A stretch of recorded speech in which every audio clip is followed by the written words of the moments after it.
and unpredictable. Finally game changer నుంచి teaser అయితే release అయిపోయింది. ఎంతమంది చూసారో చూడలేదో కామెంట్ చేయండి. నాకైతే విచ్చల విడగా నచ్చింది భయ, నిజం చెప్తున్నాను. ఎందుకంటే ఫస్ట్ ఆఫ్ ఆల్ మెయిన్ గా మాట్లాడుకోవాల్సింది ఏంటంటే మన రామ్ చరణ్ గారి లుక్స్, ఆ 3 లుక్స్ లో ఒక రేంజ్ లా కనిపించారు, అది మాత్రం పక్కా చెప్పుకోవచ్చు. అండ్ ఇంకొకటి ఏంటంటే బీజం భయ అదిరిపోయిందని చెప్పుకోవచ్చు మ్యూజిక్. ఎందుకంటే మన ప్రోమోలో చూసినాము, ఆ ట్రీజర్ ప్రోమోలో అదిరిపోయింది. ఇంకా దీంట్లో చూసుకున్నట్టయితే ఓకే అనిపించింది, కానీ లాస్ట్ లో కొట్టిన బీజం మొత్తం చాలా బాగుంది. అండ్ ఫిలిం అయితే ఒక రేంజ్ లోకి వెళ్ళబోతున్నట్టు తెలుస్తుంది. ఓకే, ఇంకొక థర్డ్ పాయింట్ గురించి మాట్లాడుకున్నట్టే ఈ సీన్, ఈ డాన్స్ సీన్ ఏముంది ఒకసారి మంచి అబ్జర్వ్ చేస్తే కెమెరా యాంగిల్ మాత్రం నాకైతే బాగా కనెక్ట్ అయినా, అది మాత్రం చెప్పుకోవచ్చు. అండ్ ఈ సీన్ లో చూసుకున్నట్టయితే వే టు బై హాస్టల్ అని ఉంది. సో ఇది చూసుకున్నట్టయితే భయ మన రామ్ చరణ్ గారు ఇంకొక గెటప్ లో, అంటే లైక్ స్టూడెంట్ గెటప్ లో లేకపోతే అదే గెటప్ లో మనకు తెలియదు, కానీ విలన్ చూసినాక తెలుసుకోవాలి. అది కూడా చాలా బాగా అనిపించింది, నాకైతే అట్రాక్ట్ చేసింది. 3 గెటప్స్ లో చాలా బాగున్నారు.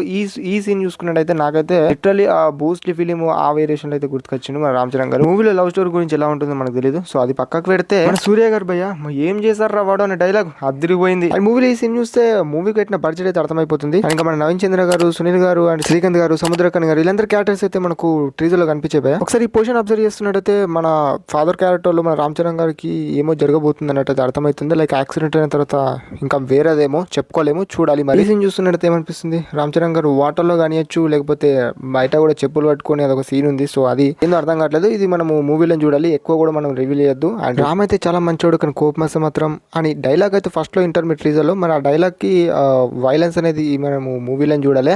అండ్ ఎంత మందికి ట్రీజర్ అనేది ఎలా అనిపించింది, నాకైతే పిచ్చి హైప్స్ ఉండే. సో ఆ రీచ్కి అయితే రీచ్ అయింది ట్రీజర్ అయితే. మరి మీకు ఎలా అనిపించింది ట్రీజర్ అనేది కంపల్సరీ కామెంట్ చేయండి. నాకైతే బాగా నచ్చింది.